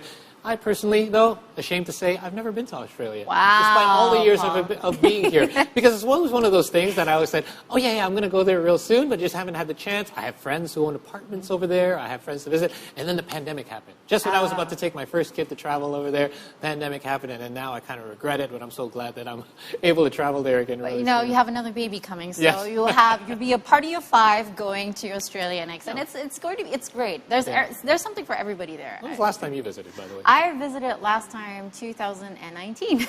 Right, so right before the pandemic. Yes, right before the pandemic. In December too. Yeah. Right before the pandemic. Lots of things to see over there, right? Yes, it's a whole continent. It's a whole continent. So just about Australia, we have a couple of fun facts, because when we think about kangaroos and koalas, obviously we immediately think where these animals come from. Well, you just mentioned the 2 things that I really want to see when I go to Australia. Hug a koala. But there are plenty of other unique things about the land down under, which we have compiled for you in the following coverage. Let's have a look.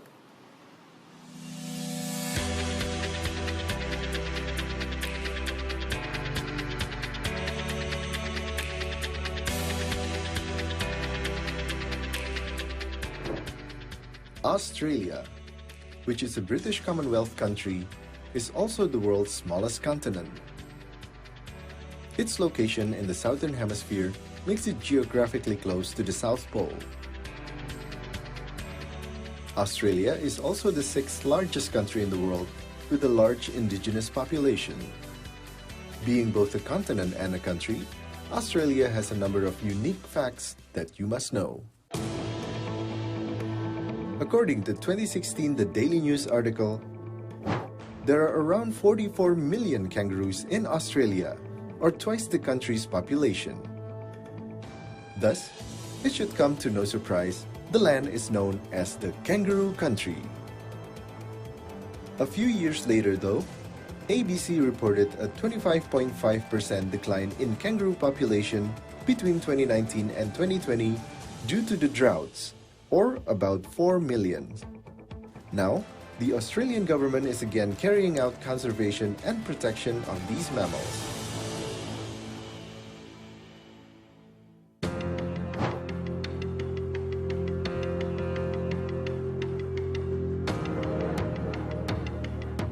The Australian continent is home to various deadly species.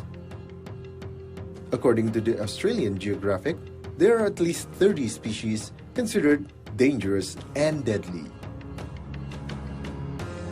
They include box jellyfish, hunting bees, great white sharks, swamp crocodiles, taipan snakes, pufferfish, redback spiders, blue ring octopuses, and the Sydney funnel web spiders, just to name a few.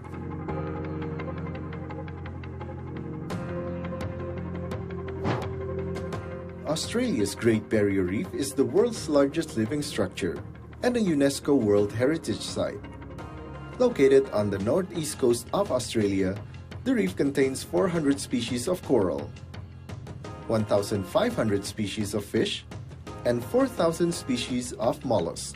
With an area spanning 348,000 square kilometers, this reef is visible from space.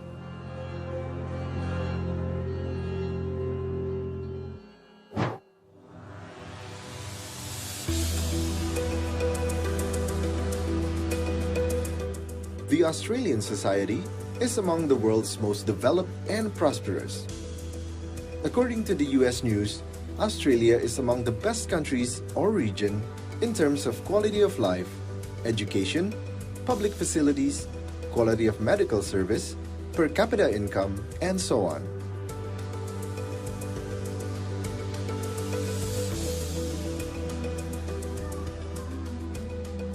With a population of 25 million, Australia is among the least densely populated country, with a density of 3 people per square kilometer.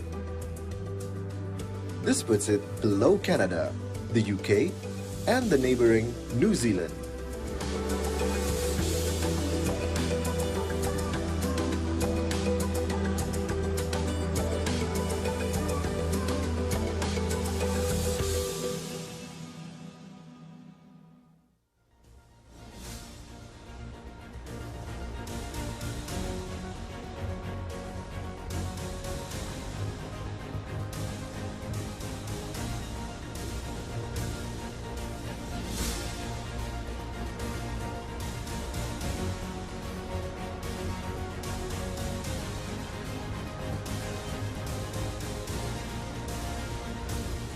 All right, there you have it. We're now looking at a little bit of background information on Australia's new Prime Minister, as he is currently still in the meeting with Indonesian President and other members of the delegation from Indonesia and Australia, which should be coming to an end real soon. Yeah. And as we've mentioned on our previous talk shows, it looks like there are some common words that has been mentioned by 3 different talk shows so far. Correct. It's the bilateral relationship. Of course, the geopolitical situation right now is shifting, and perhaps this new government will change a lot of things and a new perspective for Indonesian and Australian relationship. And then you talk about economics and business. Of course, there are lots and lots of opportunities. Very comprehensive agreement that has been signed in 2020. So looking forward to implementing that. Of course, I think another thing that was mentioned was a lot education. Education. I was just going to say education was brought up a lot. Yeah. And how many friends of yours go to or have gone to school in university or Melbourne, too many, right? Yeah, exactly. So I mean, that is something that has always been. And you mentioned that your father went to Monash University. My father went to Monash University, and he was posted. His last posting was in Sydney and Darwin. So he actually finished his diplomacy career in Darwin. So it's very. So this has been ongoing for years.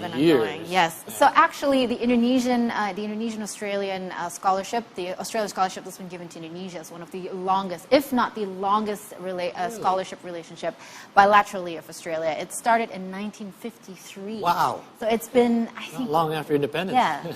Yes. Not long after independence straight away. So can you imagine such a deep tie when it comes to education? Yeah, and as well as the upcoming G20, we did mention some of the things that will be touched upon during the meeting. The energy sector, very important there as well. We do know that renewable energy is such a big agenda on the G20 meeting as well. And Australia, like many other countries, I'm sure, are looking into more ways in order for them to use sustainable energy, renewable energy. And Indonesia certainly can be a good source for that. We do know that we are one of the largest producers for nickel as well that can be used in electric cars, batteries, and things of that sort. So definitely following this, I guess, this can be a kickoff to the momentum for what can take place at the G20, because not only will Australia be in attendance, but the other countries as well. Yes, I think it's also really important in light of the current situation that Indonesia manages to convince every party to be present of the importance that it's not just the Western countries that benefits out of this G20, but the developing and underdeveloped, developing countries are very much looking forward to the G20 decision, because it might be their blueprint, as mentioned by Mas Dandi before. Right. Everybody is waiting for this G20 meeting, because this is the bridge, right? When we talk about G7, those are the most developed economies in the world. But when we talk about G20, it's more inclusive. And those under the G20 are looking to the decisions and the frameworks that happens in G20. So. And arguably will have more to benefit from these meetings and these summits as well, are the developing countries. We also touched upon many other things as well, and we're looking at some of the points right now in regards to the Australia-Indonesia bilateral relations. And the Foreign and Defense Ministers 2+2 meeting that's been very much heated, because 2+2, they have that annually.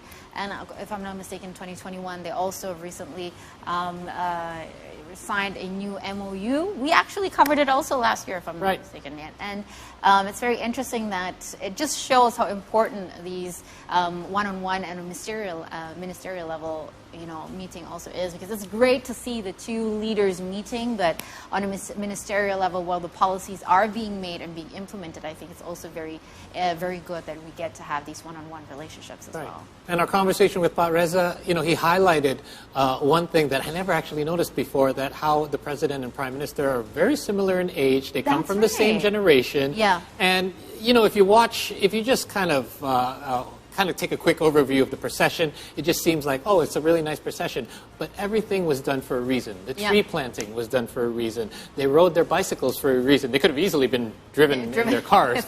But obviously, everything was done for a reason, and I think it signifies what they're trying to do, not just how they're going to do it, but it really outlines the importance of climate change. That is a big focus, by planting the tree, by riding the bicycles made out of bamboo, and the fact that they were doing this together and that they want to work together and really kind of hands-on get into all of the agendas that they were going to be discussing. And the way the bilateral meeting was kicked off, though, I mean, there were enthusiasm, there were smiles, there were laughter. I wish I could have heard what was being said there. We just kind of lost the feed for a moment, but I think Prime Minister Albanese made kind of just some light comments in order to lighten the mood a little bit to kick off the meeting. I think. Because we know that our president can start off sometimes very serious, but we know that he's actually very lighthearted. Right. Well, we are about to witness the press conference really soon, as you can see here. Distinguished guests, ladies and gentlemen, we would like to starting our joint press statement of the Republic of Indonesia and Australia. Joint press statement begin. We would like to hear opening remarks joint press statement from the President of the Republic of Indonesia, His Excellency Mr. Joko Widodo.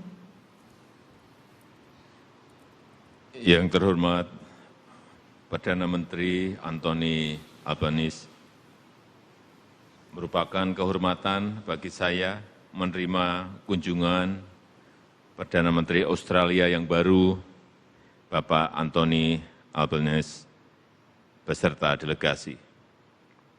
Saya bergembira bahwa Indonesia menjadi tujuan yang pertama kunjungan bilateral Perdana Menteri Albanese. Setelah 2 minggu yang lalu dilantik sebagai Perdana Menteri Australia ke-31. Hal ini menunjukkan kedekatan antara pemerintah dan masyarakat kedua negara. Perdana Menteri Albanese bukan orang baru bagi saya. Kita pernah bertemu di tahun 2020. Dan Indonesia juga menjadi negara pertama yang dikunjungi pada saat beliau terpilih sebagai ketua oposisi di tahun 2019. Jumat lalu kita juga melakukan pembicaraan per telepon. Indonesia dan Australia telah memiliki dua fondasi kuat dalam hubungan bilateral, yaitu kemitraan strategis komprehensif yang dimiliki sejak 2018 dan Indonesia-Australia SEPA yang sudah mulai berlaku di tahun 2020. Dua fondasi ini sangat penting bagi kedua negara untuk terus memperkokoh kerjasama bilateral yang saling menguntungkan, dan dalam pertemuan bilateral tadi kita membahas dua isu besar, yaitu upaya memperkuat kerjasama bilateral dan saling tukar pendapat mengenai berbagai isu di kawasan dan dunia. Mengenai isu-isu bilateral, kita lebih fokus berbicara mengenai kerjasama ekonomi. Beberapa hal yang saya sampaikan, pertama, saya menyampaikan pentingnya perluasan akses ekspor produk Indonesia dengan nilai tambah tinggi ke Australia, misalnya otomotif. Ekspor perdana mobil CBU completely built up buatan Indonesia ke Australia telah dimulai di bulan Februari yang lalu. Dan saya mengharapkan akses ekspor seperti ini akan terus terbuka. Yang kedua, saya mengharapkan implementasi IASEPA terutama terkait kesempatan WNI untuk bekerja di Australia dapat ditingkatkan, termasuk penambahan kuota working holiday visa menjadi 5.000 peserta per tahun. Yang ketiga, saya menyambut baik kerjasama di bidang pendidikan dan kesehatan. Pembukaan kampus Monash University di BSD diharapkan meningkatkan investasi Australia bagi pengembangan SDM berketerampilan tinggi di Indonesia. Saya juga mengapresiasi investasi Aspen Medical untuk membangun 23 rumah sakit dan 650 klinik di Provinsi Jawa Barat senilai 1 miliar US dollar selama 20 tahun. Yang keempat, penting bagi kita untuk memperkuat ketahanan pangan. Kita membahas upaya menjaga keberlanjutan rantai pasok pangan termasuk gandum di tengah situasi dunia yang sangat sulit ini. Kerjasama peningkatan kapasitas di bidang food processing, food innovation, dan rantai pasok penting untuk diperkuat. Saya juga menekankan pentingnya MOU pertanian antara kedua negara segera diimplementasikan. Kelima, pentingnya penguatan kerjasama energi dan perubahan iklim. Saya menyambut baik inisiatif PM Albanese terkait kemitraan infrastruktur dan ketahanan iklim Republik Indonesia Australia dengan dana hibah awal sebesar $200 juta. Saya juga menyambut baik komitmen investasi Fortescue Metal Group di bidang hydropower dan geothermal senilai 10 miliar US dollar dan Sun Cable di bidang energi senilai 1,5 miliar US dollar. Untuk isu kawasan dan dunia, kita antara lain melakukan tukar pikiran mengenai perang di Ukraina, kerjasama Indo-Pasifik, dan penguatan kemitraan pembangunan di Pasifik. Secara umum, saya menyampaikan kembali posisi konsisten Indonesia bahwa hubungan baik kedua negara dapat memberikan kontribusi bagi perdamaian dan kemakmuran kawasan. Untuk itu, prinsip-prinsip dan hukum internasional harus dipatuhi secara konsisten. Strategic competition di kawasan perlu dikelola dengan baik untuk menghindari terjadinya konflik terbuka. Budaya damai dan strategic trust perlu terus diperkuat. Kita juga sepakat untuk memperkuat kemitraan di Pasifik, terutama di bidang iklim, perikanan, dan pertanian. Terakhir, saya berharap Perdana Menteri Albanese dapat hadir dalam KTT G20 di bulan November di Bali. Demikian yang dapat saya sampaikan. Sekarang saya mengundang yang terhormat Perdana Menteri Albanese untuk menyampaikan pandangannya. Terima kasih. Well, terima kasih, Mr. President, and I want to thank President Joko Widodo and his ministerial team for their very warm welcome and for hosting a most productive annual leaders meeting. So I reiterate, Mr. President, terima kasih, Bapak President. Australia's relationship with Indonesia is one of our most important. We're linked not just by geography, we are linked by choice. We've enjoyed a long history of cooperation and friendship, and our relationship is ever deepened by the strategic and economic interests that we share. Here in Jakarta, I'm accompanied by Foreign Minister Penny Wong, Trade Minister Don Farrell, Industry Minister Ed Husic, and Luke Gosling, who represents Darwin in my team. A group of senior Australian business leaders have also joined me. We've all come because of our collective regard for Indonesia, the importance of the agenda that we've just discussed, and the enormous opportunity that we see here. I have a lot of respect for President Widodo's high ambitions for Indonesia's future, and I share his optimism. Today I informed President Widodo that I will attend the G20 Leaders Summit in Bali in November.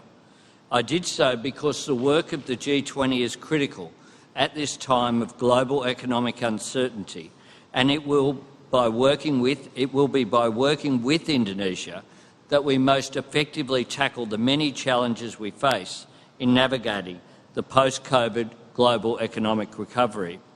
I will work closely with President Widodo to help deliver a successful summit, and we discussed that this morning. Indonesia is on track to be one of the world's 5 largest economies. Revitalising our trade and investment relationship is a priority for my government, and it's why we plan to work with Indonesia to realise the potential of the Indonesia-Australia Comprehensive Economic Partnership Agreement. Our economic ministers will meet regularly, and we will continue to secure the backing of business on both sides. My government will work with Australian super funds, among our largest investors, to explore investment opportunities here in Indonesia. And the senior Australian CEOs who are here with me will be at the vanguard of a sustained campaign by Australian government and business to seize these opportunities. Bapak President, I also look forward to advancing our $200 million climate and infrastructure partnership with Indonesia. True to my government's ambitious climate targets, I want better access to affordable, reliable and secure clean energy right across our region as we transition to a net zero world together. Your planned national capital, Nusantara, is an incredibly exciting prospect, a nation-building project signalling where Indonesia is headed. And I'm pleased to offer Australian technical expertise to help you plan a clean, green, high-tech city. My government also intends to rebuild Australia's Indonesian language skills through support to the Australian Consortium for In-Country Indonesian Studies program. More Australians speaking Bahasa Indonesian will be vital to deepening our relationship. Several of my ministers and MPs, including the Minister for Climate Change and Energy, Chris Bowen, and the Member for Solomon, Luke Gosling, who are here today, have studied Bahasa Indonesia. Australia will provide 10 Recover Together, Recover Stronger scholarships for Indonesians to complete Masters or PhDs in Australia. Recipients will study in fields matching Indonesia's G20 priorities: global health architecture, sustainable energy transition and digital transformation. Bapak President, I also welcomed our discussion on regional and global interests. Deepening engagement with Southeast Asia is a priority for my government. We will deliver an additional $470 million over 4 years for Australia's bilateral and regional overseas development assistance programs in Southeast Asia.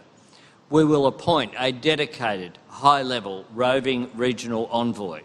We will also establish an Office of Southeast Asia in the Department of Foreign Affairs and Trade to ensure whole-of-government coordination of Australian efforts in the region. And we will deliver a comprehensive ASEAN economic strategy to 2040 to map current and future export and investment opportunities across key ASEAN markets. I reiterate today that ASEAN and ASEAN-led institutions are at the absolute centre of our vision for the Indo-Pacific. Australia supports the ASEAN outlook on the Indo-Pacific and its vision for a peaceful, prosperous and secure Indo-Pacific. This also means supporting Indonesia's leadership in the region, including your ASEAN chair year next year. I welcomed our recommitment to Australia-Indonesia MOU on trilateral cooperation with the Pacific, a framework for both of our countries to support the needs of our Pacific neighbours, and our MOU on agricultural cooperation, supporting our mutual efforts to tackle food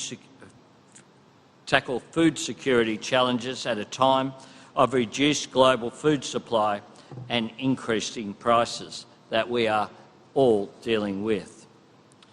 To finish, can I say, Mr. President, that I was pleased we recognised our significant defence and security relationship and all this does to support regional security and stability. Our work together continues to grow in scale and in sophistication. I look forward, Bapak President, to hosting you in Australia for our next annual Leaders' Meeting. When that day comes, I hope I can make you feel as welcome as I have felt here today, although I can't promise a bike ride around Lake Burley Griffin, but we'll see how we go. Until we meet again, Sampai Ketemu lagi.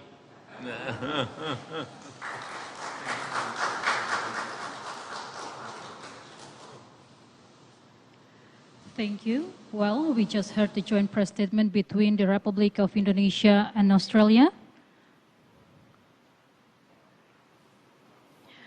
We would like to invite the President of the Republic of Indonesia, His Excellency Mr. Joko Widodo, and the Prime Minister of Australia, the Honourable Anthony Albanese, to a holding room before we are having official banquet at Garuda Room. Thank you.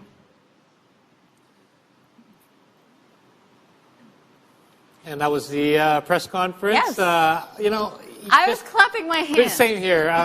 You know, it's great to see the relationship that the two have between them. Obviously, this is not the first time they have met.